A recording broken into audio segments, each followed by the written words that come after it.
Imagine waking beside a dying fire and realizing the most dangerous person in your group is not an enemy outside the camp. It is the person everyone follows. Yesterday, that leader settled arguments, chose where to move, and spoke when others hesitated. Today, he is paranoid. He takes more than everyone else. He threatens anyone who questions him. Maybe he has become cruel. Maybe frightened. Maybe convinced that every disagreement is betrayal. There is no police force to call. No constitution to quote. No locked office where the dangerous leader can be safely ignored. So what do you do? The obvious answer is rebellion. A dramatic confrontation. One brave person stands up, the others join, and the tyrant falls. But ancient human groups usually could not afford drama for its own sake. A failed challenge could split families, destroy cooperation, or turn one dangerous leader into several angry factions. The first response was often quieter. The difficult part was deciding when confidence had crossed into danger. A leader who made unpopular decisions was not necessarily a tyrant. During drought, illness, conflict, or migration, the safest choice could look cruel because every option was bad. Groups had to judge patterns. Was the leader protecting everyone, or protecting his own position? Did he accept criticism? Did favors flow only to loyal supporters? Did temporary emergency power keep expanding after the emergency passed? That judgment was messy, personal, and vulnerable to rumor. But ancient humans were not politically innocent. Their survival depended on reading intention, alliance, resentment, and fear with extraordinary care. They stopped feeding the leader's power. For much of human history, leadership was not a permanent throne. Influence could come from experience, persuasion, memory, courage, ritual knowledge, or the ability to keep people calm. But influence depended on followers continuing to cooperate. That distinction matters. A leader could speak. The group still had to listen. A leader could suggest a move. Other people still had to carry their belongings, gather their children, and walk. A leader without cooperation was just an intense person making announcements near a fire. The earliest defense against dangerous leadership may therefore have been social pressure. People complained privately. They compared stories. They watched whether others were also afraid. Humor became a weapon. Boasting was mocked. Orders were ignored. Support disappeared one person at a time. This sounds almost embarrassingly ordinary. That is exactly why it worked. In 1993, anthropologist Christopher Boehm examined reports from 48 societies that intentionally controlled domineering behavior. He found repeated layers of resistance: public criticism, ridicule, disobedience, desertion, ostracism, exile, and in the most extreme cases, execution. Boehm called this a reverse dominance hierarchy. Instead of one powerful individual dominating everyone below, the majority formed a coalition strong enough to dominate the would-be dominator. Think about that for a second. Equality was not always peaceful because everyone naturally behaved well. It could be actively enforced by people who understood what unchecked power looked like. The first punishment was often embarrassment.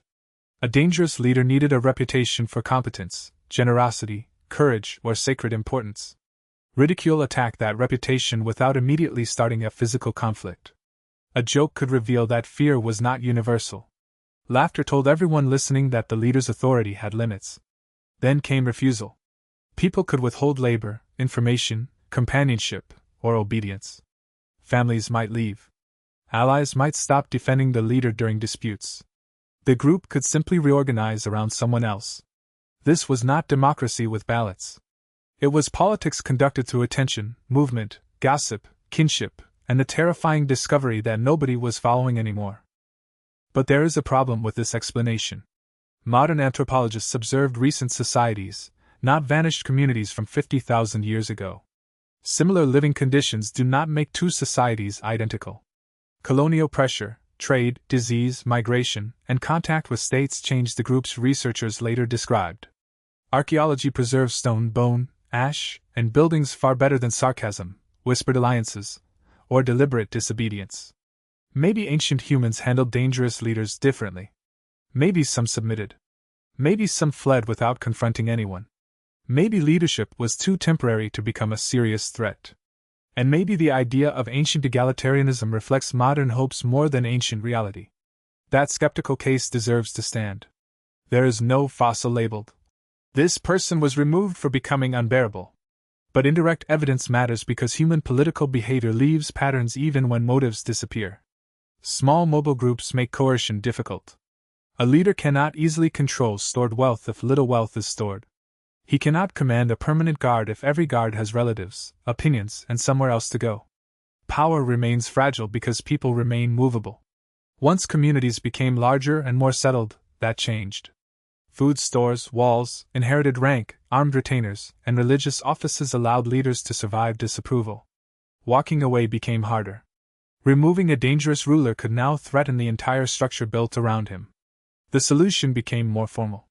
Councils could restrict authority. Ritual specialists could withdraw legitimacy. Rivals could organize deposition. Communities could exile a powerful figure before he became untouchable. And sometimes the only remaining options were revolt, assassination, or collapse.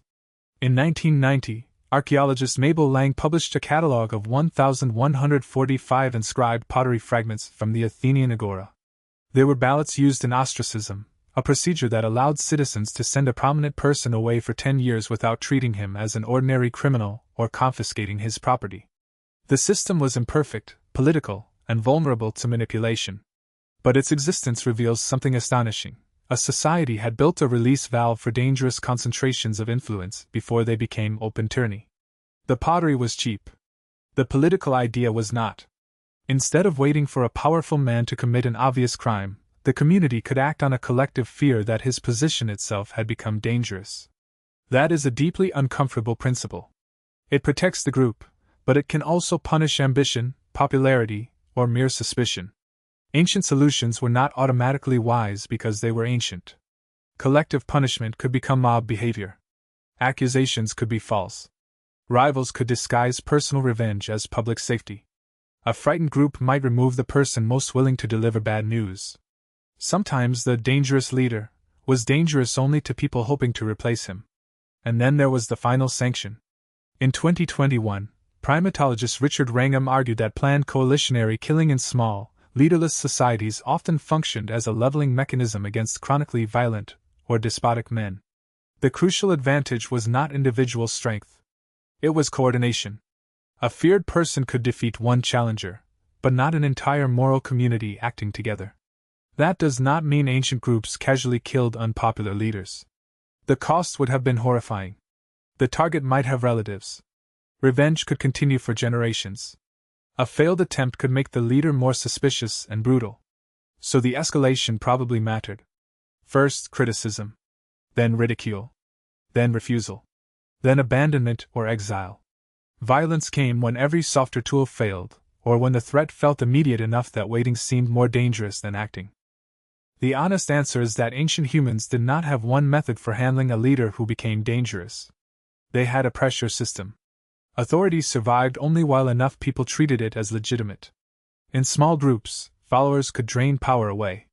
In larger societies, they tried to trap power inside customs, councils, rituals, exile procedures, and competing institutions. Sometimes those protections worked. Sometimes the leader captured them. Sometimes the group noticed too late. Bring that back to the fire. You wake and realize the person everyone follows has changed. The real question is not whether one heroic challenger will stand up. It is whether everyone else can recognize the same danger, trust one another enough to speak, and withdraw obedience before fear isolates them. The first cage built for a dangerous leader was not made of wood or stone. It was made of other people saying no.